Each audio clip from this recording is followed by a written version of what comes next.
할렐루야. 주 예수 그리스도 이름으로 하나님 말씀 증거하겠습니다. 마태복음 27장 55절부터 66절까지 말씀을 봉독하겠습니다. 마태복음 27장 55절부터 66절까지 말씀 봉독하겠습니다.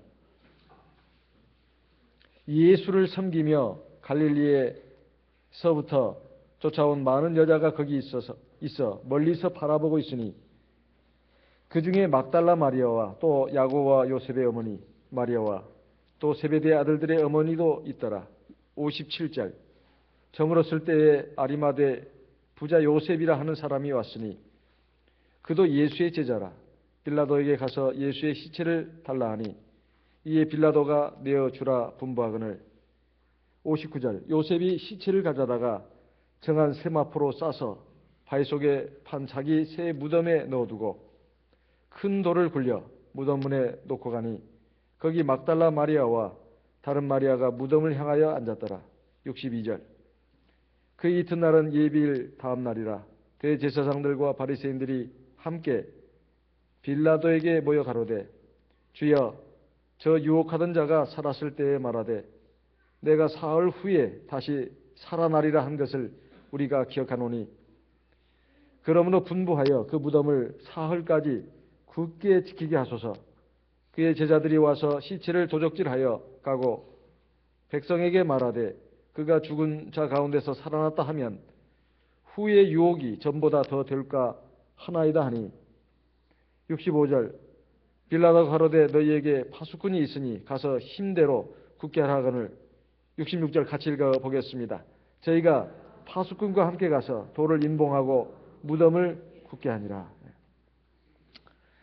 주 예수께서 이제 십자가에서 우리 죄 값을 다 치르시고 숨을 거두셨을 때에 거기에 모여 있는 사람들은 로마 군병과 그리고 예수님을 해치는 데 같이 동참했던 유대인들만 있었던 것이 아닙니다.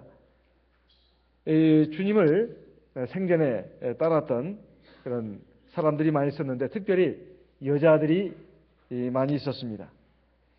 주님의 제자들은 이 사도 요한을 제외하고는 거의 다 뿔뿔이 흩어져 도망가 버렸고 이제 예수님을 따르던 여인들이 예수님의 운명하시는 장면을 지켜봤습니다. 여기 55절, 56절을 보게 되면 갈릴리에서부터 쫓아온 많은 여자가 거기 있었다 이렇게 되어 있습니다. 그 가운데는 막달라 마리아, 또 야고보와 요셉의 어머니 마리아, 세베대 아들들의 어머니도 있었다 이렇게 되어 있는데 당시에 유명한 그런 여자 성도들을 지금 이름을 들고 있습니다. 그런데 57절의 말씀을 보게 되면 이제 해가 져가지고 모든 사람들이 이제 뿔뿔이 자기 집으로 돌아갈 무렵에 아리마대 부자 요셉이라고 하는 사람이 주님의 시신을 수습을 했습니다. 이 아리마대 요셉에 대해서는 마가복음 15장에 보면 공회의원이라고 나옵니다. 그리고 아주 존귀한 사람이라고 나옵니다. 마가복음 15장 43절 말씀 참고로 보도록 하겠습니다. 마가복음 15장 43절, 마가복음 15장 43절. 아리마대 사람 요셉이 와서 당돌이 빌라도에게 들어가 예수의 시체를 달라 하니 이 사람은 존귀한 공회원이요 하나님의 나라를 기다리는 자라. 그러니까 아리마대 요셉이라는 사람은 분명 유대인인데 부자라고 오늘 읽은 말씀에 보면 나옵니다. 부자라고 나옵니다. 그리고 예수의 제자라고 나옵니다. 실제 예수님이 12사도 가운데 한 사람이었다는 말이 아닙니다. 주 예수님의 가르침을 믿고 따르는 사람이었다 이 말이에요. 꼭 예수님을 가까이에서 모시고 그리고 예수님을 따라다니는 그런 수행원처럼 하면서 배우는 사람을 꼭 제자라고 하지 않고 주님을 구주로 믿고 그리고 주님의 가르침이 바로 생명의 진리라고 하는 것을 믿고 받아들이고 따르는 이것을 갖다가 제자라고 하지 않겠습니까? 그런데 이 아리마대 부자 요셉은 바로 종교 사회라고 할 수 있는 당시의 유대 사회에서 공회원으로 있었다는 것입니다. 공회원. 이 산헤드린 공회라고 하는 것이 바로 종교 재판이면서 또 이 종교를 가지고 행정을 이스라엘 사람들이 유대인의 생활을 갖다가 지도하고 지배하는 그런 역할을 하는 그런 곳이 바로 산헤드린 공회였는데 그 공회원 중에 한 사람이었다는 그런 말입니다. 근데 이 사람은 주님이 십자가의 형벌에 처해진다고 이제 그 재판을 할 때 유일하게 그것을 반대했던 사람입니다. 누가복음 23장 50절 51절 말씀을 보겠습니다. 누가복음 23장 50절 51절 말씀. 누가복음 23장 50절 51절 말씀을 같이 한번 읽어보겠습니다. 누가복음 23장 50절 51절. 공회의원으로 선하고 의로운 요셉이라 하는 사람이 있으니 51절. 저희의 결의와 행사에 가타하지 아니한 자라. 그는 유대인의 동네 아리마대 사람이요 하나님의 나라를 기다리는 자라니. 여기에 보면 예수님이 불의한 그 재판에 넘겨져 가지고 사형 판결을 이제 내리기로 이제 작정한 그 사람들 가운데 이 아리마대 요셉이 공회의원으로서 있었습니다. 근데 그 다 예수님이 극악무도한 죄인으로서 이제 십자가의 형으로 죽어야 된다고 하는데 찬성할 때 유일한 반대표를 던진 사람이 바로 이 아리마대 요셉입니다. 사실 이것이 그리 간단한 일이 아닙니다. 간단한 일이 아니다.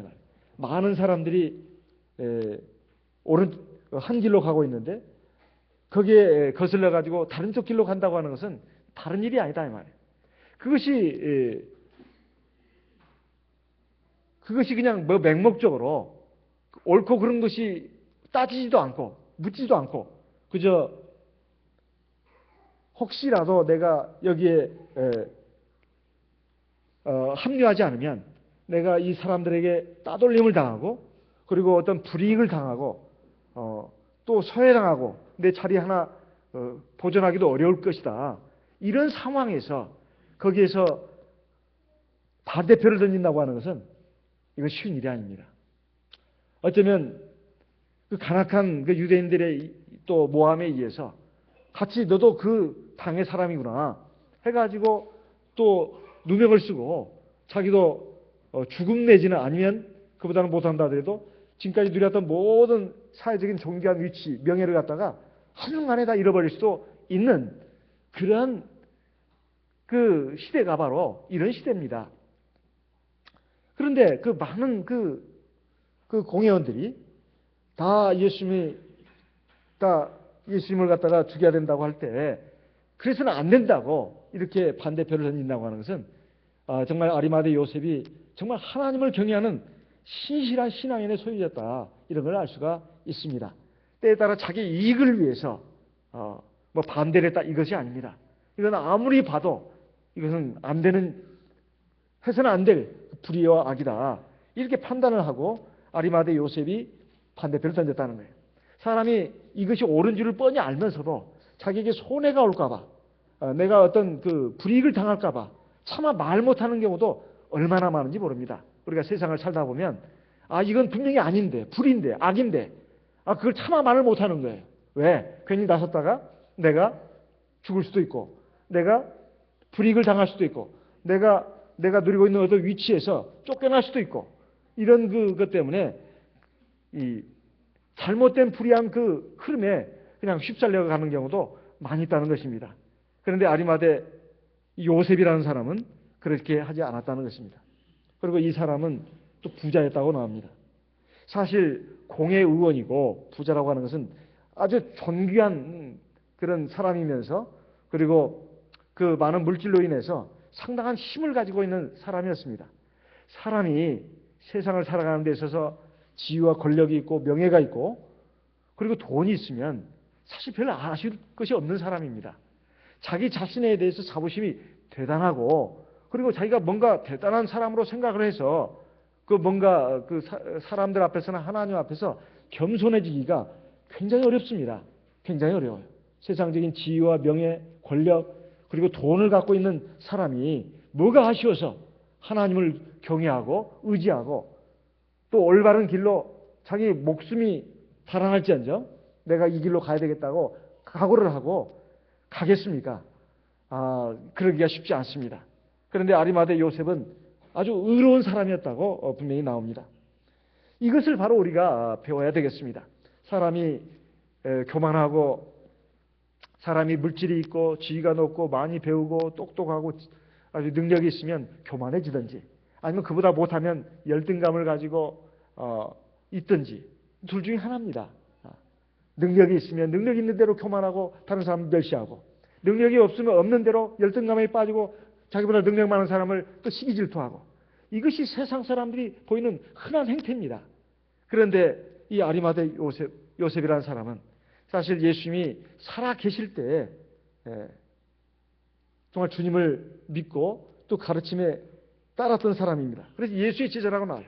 그리고 하나님의 나라를 기다리는 자라고 나옵니다. 그러니까 소망이 이 세상에 있었던 것이 아닙니다. 하나님의 나라에 있었다는 것이죠.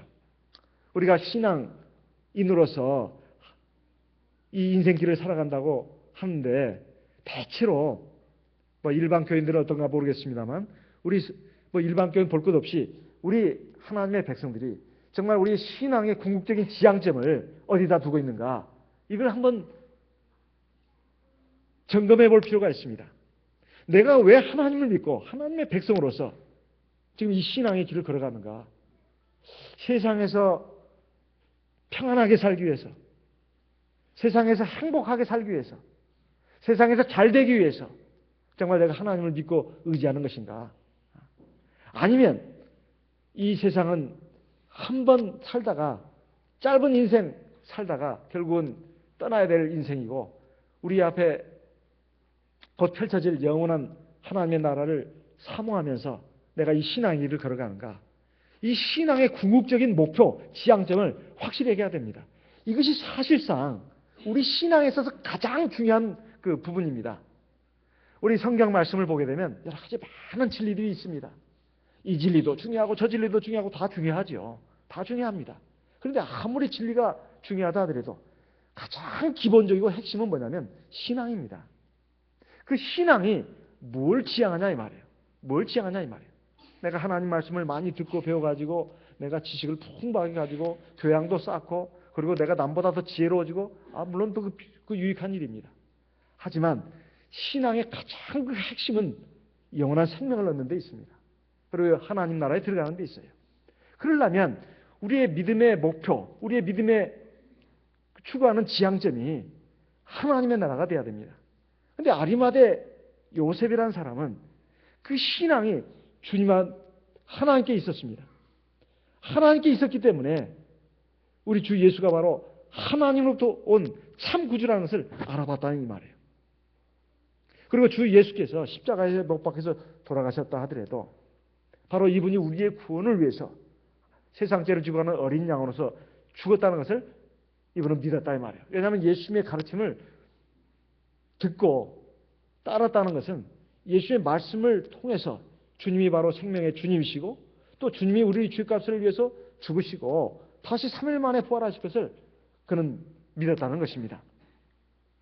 그리고 바로 또 이 주 예수를 통해서 하나님의 나라가 우리에게 주어지고 또 우리가 하나님의 나라에 들어갈 수 있다는 것을 알았다는 것입니다. 그래서 이 빌라도의 이 아리마대 요셉이라는 사람의 믿음은 보통 믿음이 아닙니다. 한번 생각해 보시기 바랍니다.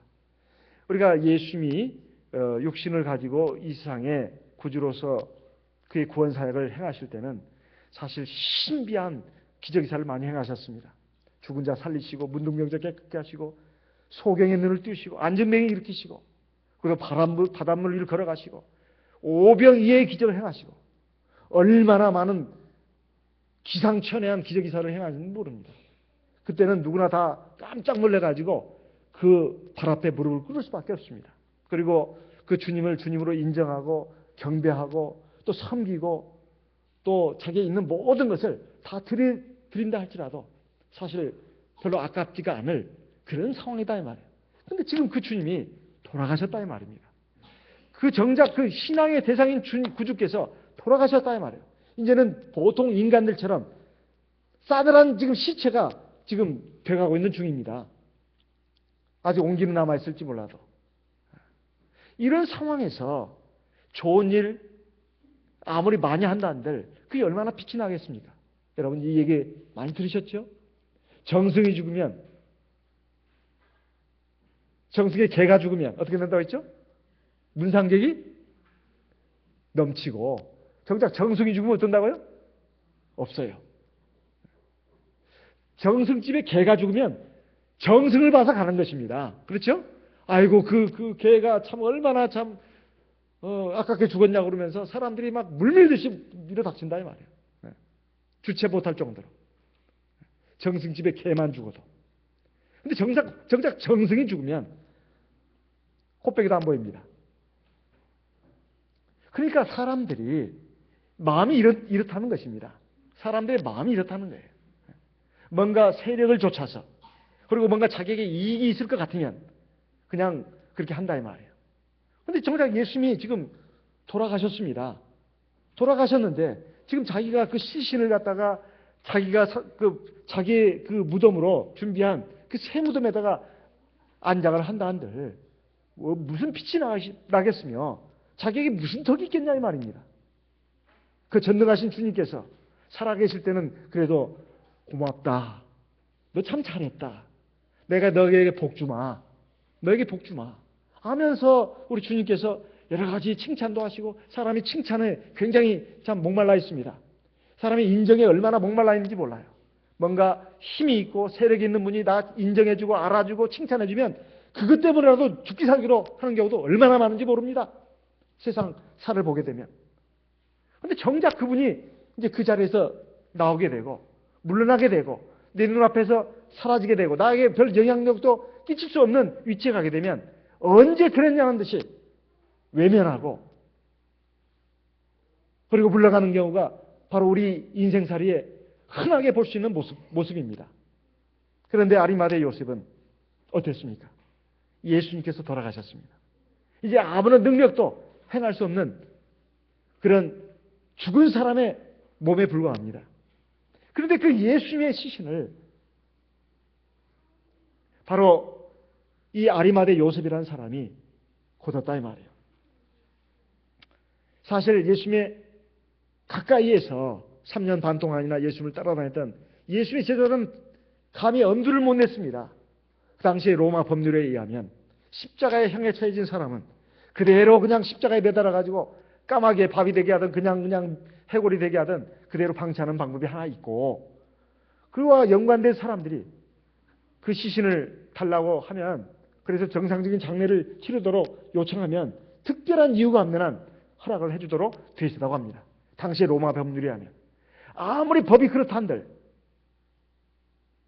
지금 많은 유대인들이, 그리고 세력 있는 사람들이 저놈은 죽일 놈이라고 해가지고 예수님을 잡아 죽였는데, 그 칼을 들고 있고 창을 들고 있는 그런 사람들, 그리고 칼과 창을 손엔 들지 않았지만 그 엄청난 세력으로 예수님을 십자가의 형벌에 못 박아 죽이도록 사형 판결을 낸 그 간악한 유대인들이 지금 눈이 시퍼렇게 떠가지고 쳐다보고 있는 상황에서 또 이미 죽은 사람, 아무런 영향도 힘도 없는데 그 예수님의 시신을 달라고 한다는 것이 어찌 그게 간단한 일이겠냐 이 말이에요. 사람이 자기 정말 그 진리를 위해서 하나님만을 보고 올바른 길을 목숨을 걸고 걸어간다고 하는 것은 사실은 신앙이 아니면 할 수 없는 일입니다. 그런데 아리마대 요셉은 가장 훌륭한 일을 했다고 할 수 있을 정도로 참 훌륭한 일을 했습니다. 아까 우리가 읽었습니다마는 마가복음 15장 43절에 보면 아리마대 사람 요셉이 와서 당돌이 빌라도에게 들어가 예수의 시체를 달라니. 당돌이란 말이 무슨 말이겠습니까? 당돌이. 이것은 위험을 무릅쓰고라는 말입니다. 위험을 무릅쓰고.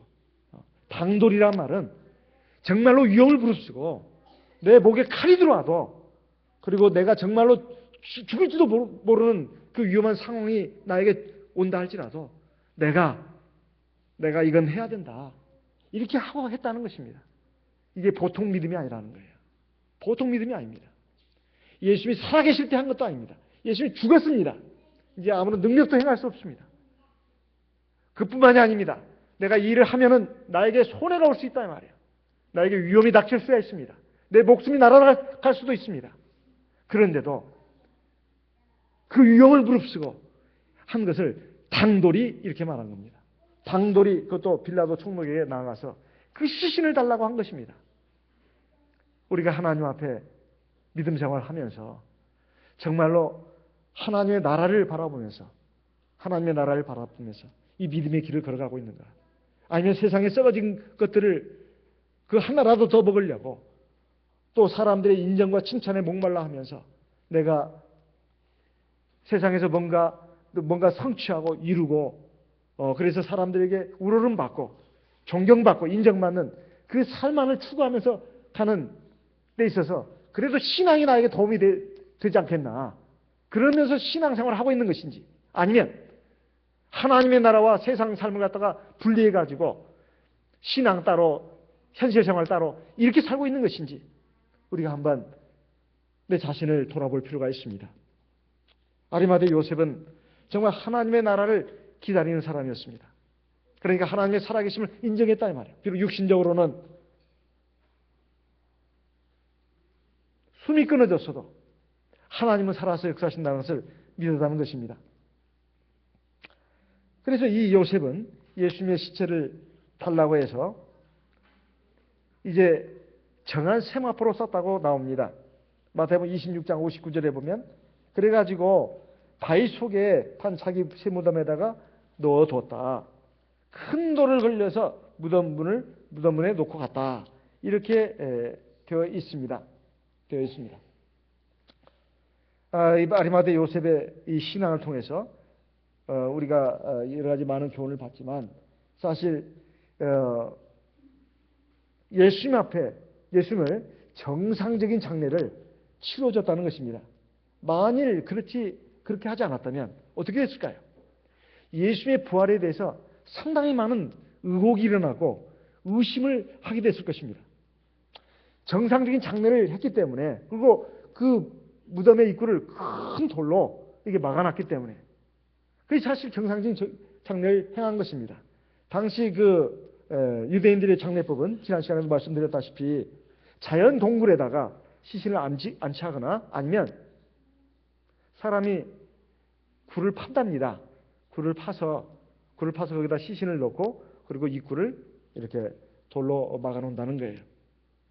근데 어쨌든 여기 상당히 부자였던 이 아리마대 요셉으로서는 상당히 좋은 동굴을 자기를 위한 무덤으로 준비를 하고 있었는데 그래서 아낌없이 주님 앞에 내드렸다는 것입니다. 그래가지고 그 정상적인 장례를 치렀기 때문에 예수님의 부활에 대해서 한 점 의혹이 없게끔 했다는 거예요. 만약에 시신이 그냥 누군가가 가져갔고 그리고 이제 유실됐고 이럴 것 같으면 어떻게 예수님의 부활을 입증할 수 있는 그러한 확실한 근거가 그 바탕이 마련될 수 있었겠냐 이 말입니다. 이 일에 바로 아리마대 요셉이 그 일을 했다는 것입니다. 그러니 참으로 훌륭한 일을 한 이 아리마대 요셉 참으로 하나님 앞에 상을 받을 만한 일이고 오늘 우리에게도 이런 면에 있어서 교훈을 주고 있습니다. 우리가 성경 말씀을 읽을 때 한 구절 한 구절이 다 사실 우리의 믿음을 위한 것입니다. 그리고 우리가 하나님 앞에 온전한 모습으로 성장하기 위한 것입니다. 성경을 취사 선택해 가지고 우리가 보지 않고 전반적으로 다 봐야 되는 이유가 바로 거기에 있습니다. 그리고 또 한 부류는 지금 우리가 앞서 읽었던 여인들입니다. 예수님이 십자가에 달려서 고통을 당하시고 그리고 운명하실 때에 갈릴리에서부터 온 많은 여인들이 있었다고 했습니다. 그런데 그 여인들이 이제 아리마대 요셉이 아마 시신을 취해가지고 이제 장례를 지냈을 때 대부분 다 집으로 돌아갔겠지만은 막달라 마리아와 다른 마리아가 무덤을 향해서 앉았다 이렇게 나옵니다. 이 다른 마리아는 요한복음 6장에 보면 이렇게 소개되어 있습니다. 요한복음 6장 27절로 29절 말씀을 보겠습니다. 요한복음이 아니라 마가복음 15장 말씀을 보겠습니다. 마가복음 15장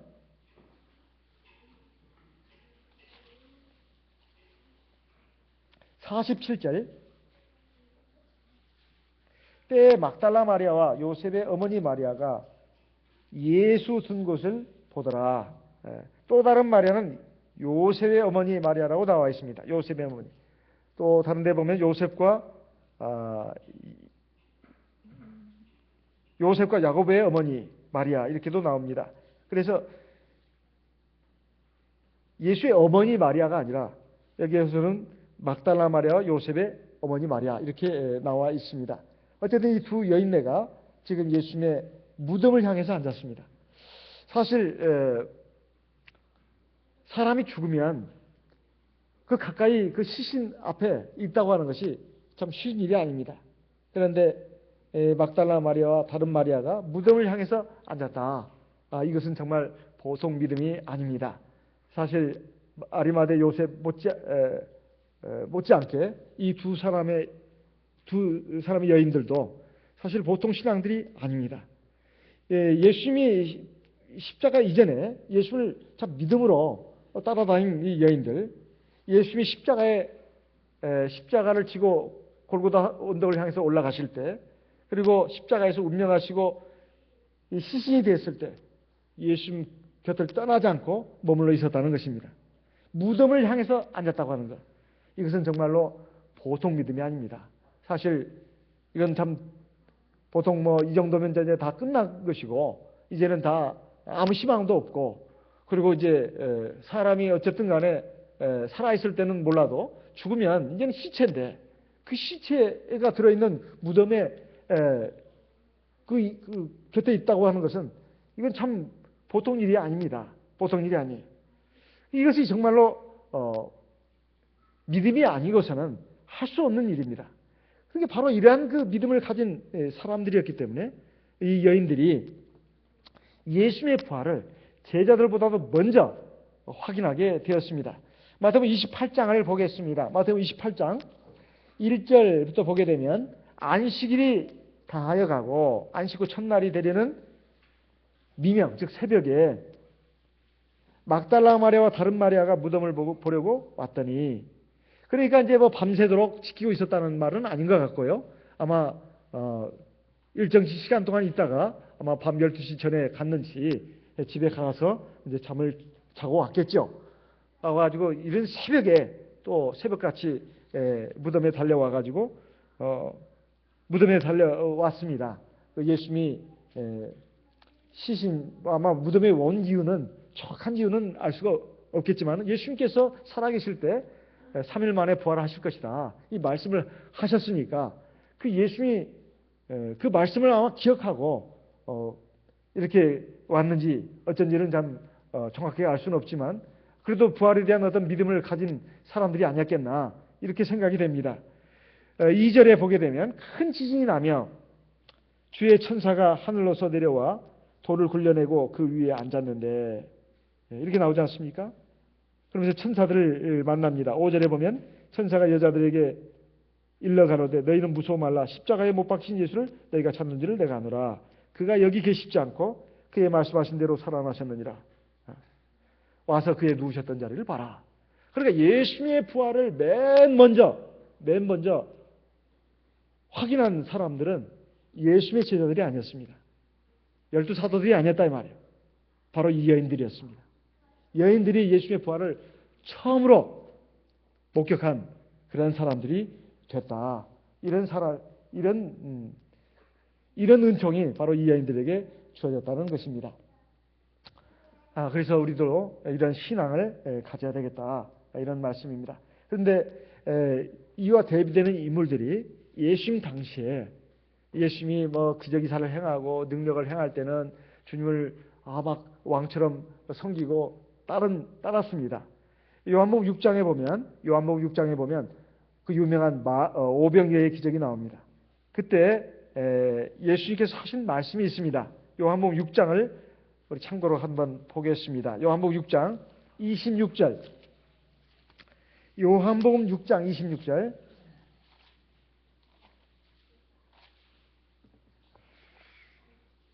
요한복음 6장 26절. 예수께서 대답하여 가라사대 내가 진실로 너에게 이르노니 너희가 나를 찾는 것은 표적을 본 까닭이 아니요 떡을 먹고 배부른 까닭이로다. 이 말씀은 예수님께서 오병이의 기적을 행하시고 제자들들어 저 배를 타고 저 갈릴리 바다를 건너가라. 내가 뒤따라 갈 것이다. 그래가지고 예수님께서 이제 가셨습니다. 그런데 거기까지 바다 건너편까지 많은 유대인들이 예수님을 찾아왔습니다.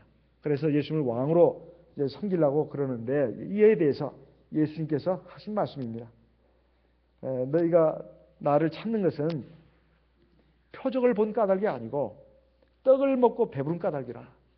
이 말씀은 너희가 오병이어의 기적을 통해서 바로 예수 그리스도가 참 하나님이시고 참 구원자시고 그리고 우리를 영원한 생명의 나라로 인도하실 구주라는 것을 믿는 그 표적을 너희들이 그걸 보고 깨달아야 되는데 그냥 떡이 많이 주어지고 그리고 생선이 많이 주어져 가지고 우리가 배불렀어.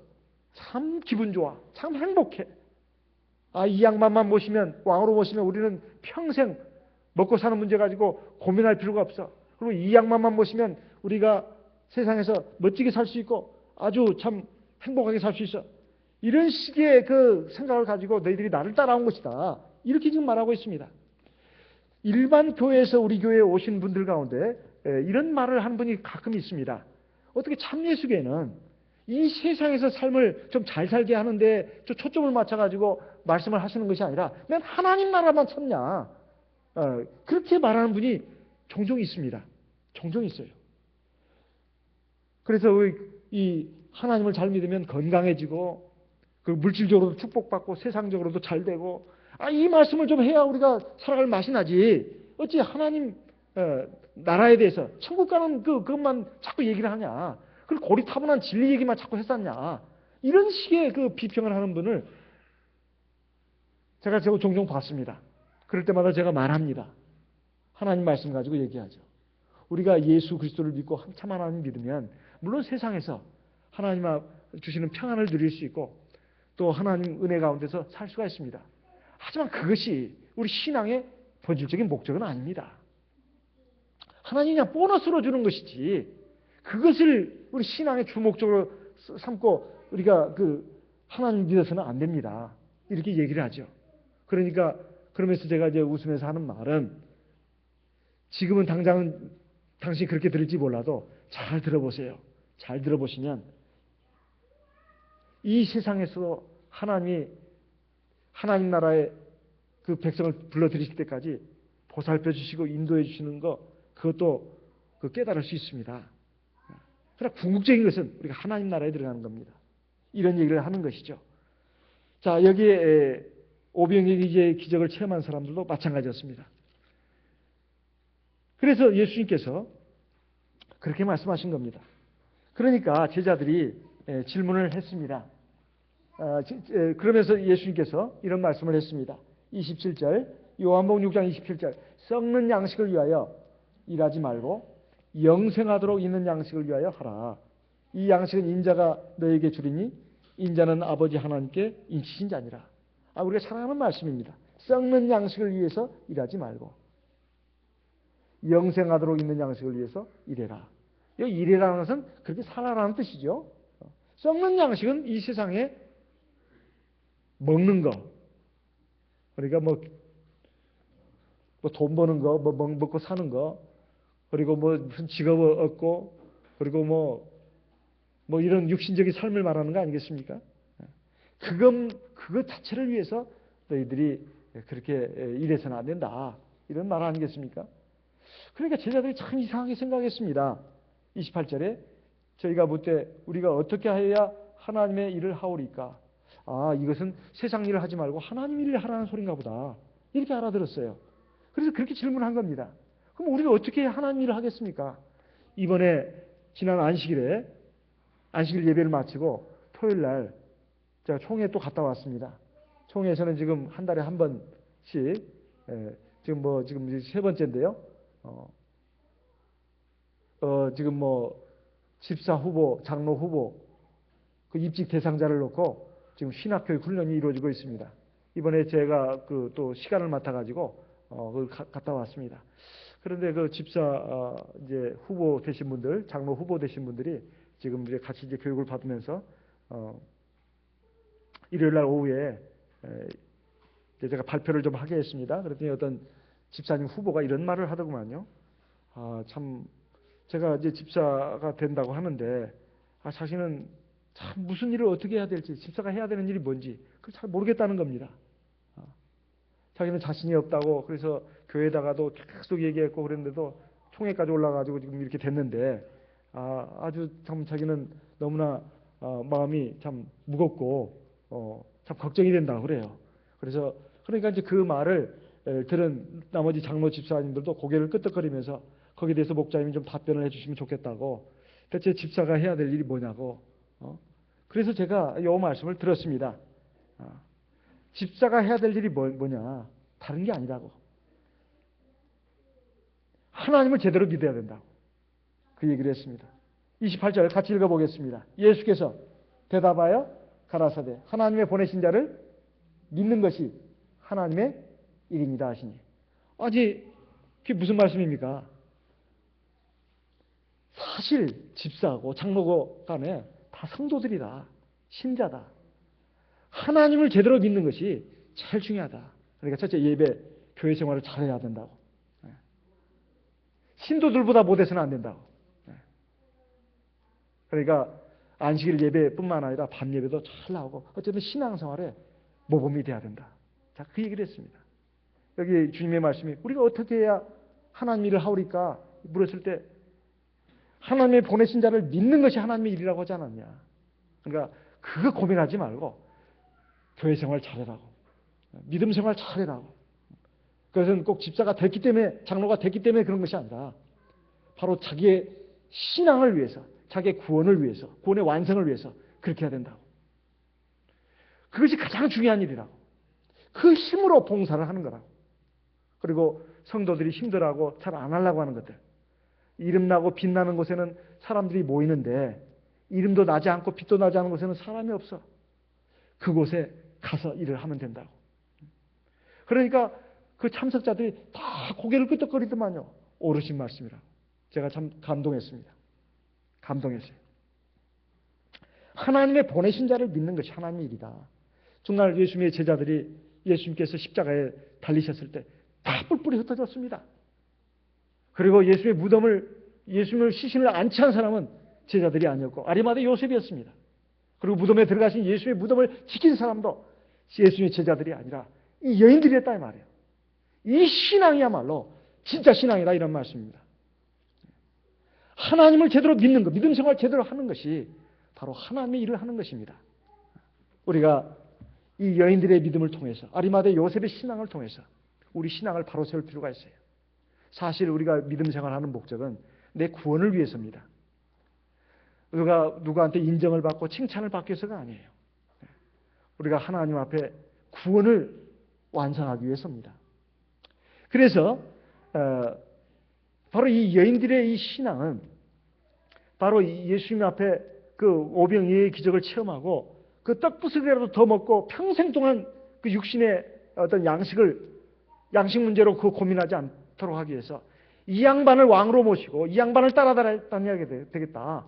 이렇게 따라온 사람들에 대해서 예수께서 아주 질타를 하셨습니다. 썩는 양식을 위하여 일하지 말고 영생하도록 있는 양식을 위해서 일해라. 이건 인자가 주는 것이다. 그러니까 거기에 대해서 우리가 어떻게 해야 하나님 일을 하오리까? 이렇게 질문했을 때 예수님께서 하신 말씀은 하나님이 보내신 그 인자를 믿는 것이 바로 하나님의 보내신 자를 믿는 것이 바로 하나님의 일이다. 이것은 바로 우리의 신앙생활이 제대로 된 신앙생활을 하는 것이 가장 중요하다 하는 것을 말하는 것입니다. 자, 그리고 이런 힘으로 우리가 하나님 앞에서 해야 될 일들을 그러면 내가 해야 될 일이 무엇인가가 눈에 띄입니다. 보여진다 이 말이에요. 누가 이 일을 해라 저 일을 해라 가르칠 것이 없어요. 아, 이것이 바로 내가 해야 할 일이구나. 이게 내가 해야 할 일이구나. 왜냐하면 진짜 신앙이 바로 선 사람은 하나님만을 바라보기 때문에 신앙으로 합니다. 그리고 신앙의 눈을 가지면 자기가 해야 할 일이 눈에 보이게 돼 있어요. 인간적인 마음과 생각이 아니라 하나님의 안목으로 눈에 띄게 된다 이 말이에요. 그 일을 하면 되는 것입니다. 그 일을 하면 되는 거예요. 어느 교회에서 오신 어느 집사님 후보가 이런 말을 했어요. 자기가 이제 집사 후보가 돼서 이렇게 보니까 그 전에 그런 일이 없었는데 사람들이 하는 일이 마음에 안 든다 이거예요. 마음에 안 든다. 그래서 화가 나더라는 겁니다. 영혼의 때가 됐는데 막 화가 막 너무 많이 나더라는 거예요. 그래서 참 이번 영혼에 망쳤구나. 그러고 싶었는데 자기가 하나님 앞에 막 기도를 했답니다. 기도를 하니까 자기 생각이 잘못됐다. 그걸 알았다는 거예요. 그것을 내가 해야 된다 이거 자기가.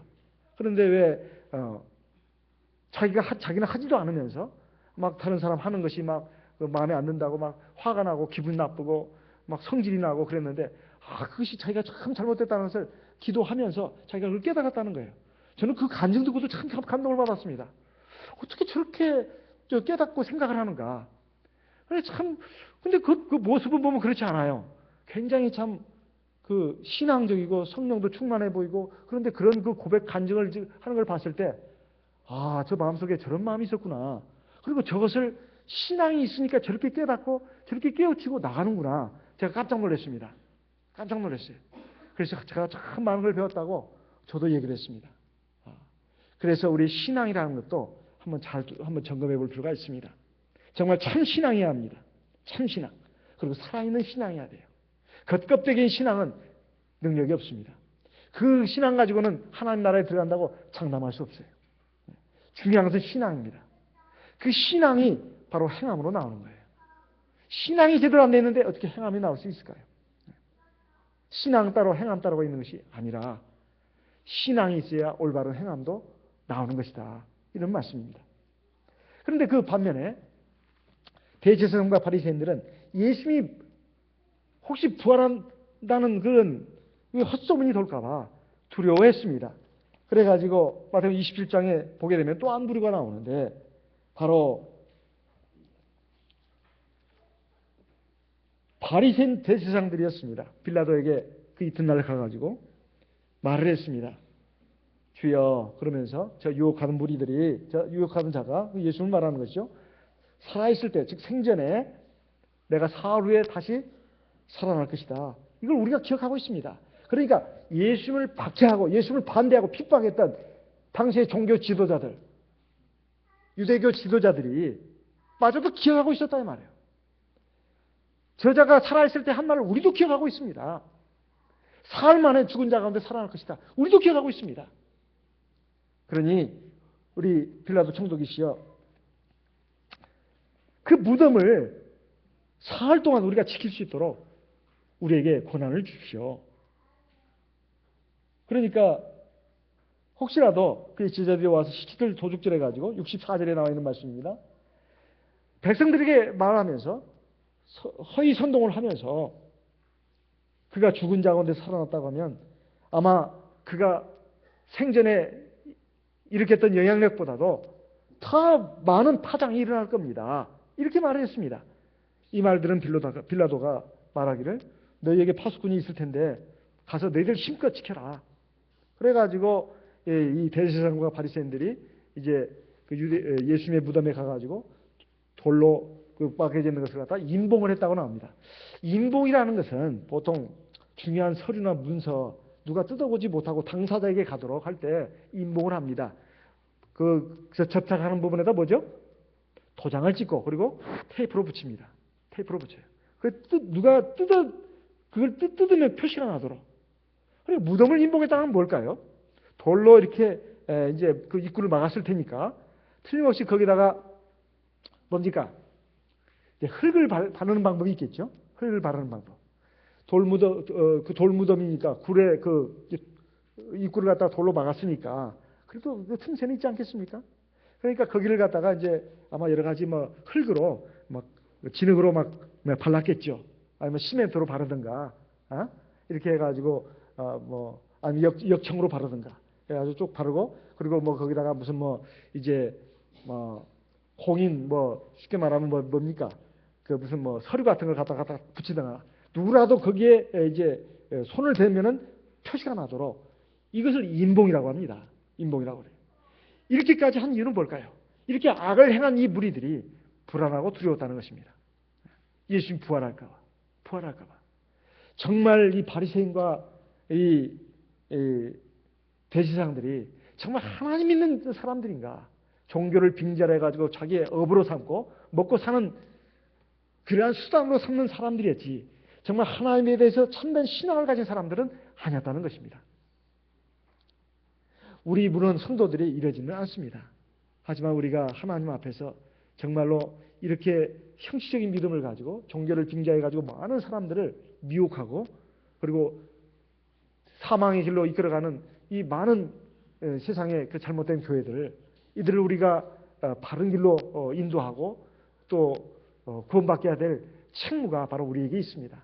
우리 하나님 앞에 이런 잘못된 종교 또는 교리 이런 걸 가지고 많은 무리들을 미혹하고 사망의 길로 이끌어가는 이러한 그 흐름에 대해서 하나님께서 아무쪼록 역사하셔가지고 참 진리 또 이 성령 이 있는 우리 참교회가 말세에 구원받을 유일한 참교회인 것을 세상의 모든 사람들이 알고 여기 나올 수 있도록 하나님께 역사해 주시라고 우리가 마땅히 기도해야 되겠습니다. 오늘 이 시간 들으신 말씀을 기억하시고 우리 하나님께 기도하겠습니다. 지난 한 주간은 정말로 가슴이 먹먹하고 그 뉴스 보도를 볼 때마다 막 눈시울이 뜨거워지고 목이 막 메이면서 막 눈물이 막 흐르는 것을 참 그 억지로 참고 뉴스를 봤습니다. 아마 여러분들도 마찬가지겠죠? 지금 이번에 고통을 당하시고 큰 그 불행을 당하신 그런 분들을 위해서 우리가 기도하고 이 나라와 민족을 위해서도 같이 기도하도록 하겠습니다. 우리 하나님 앞에 기도하도록 하겠습니다.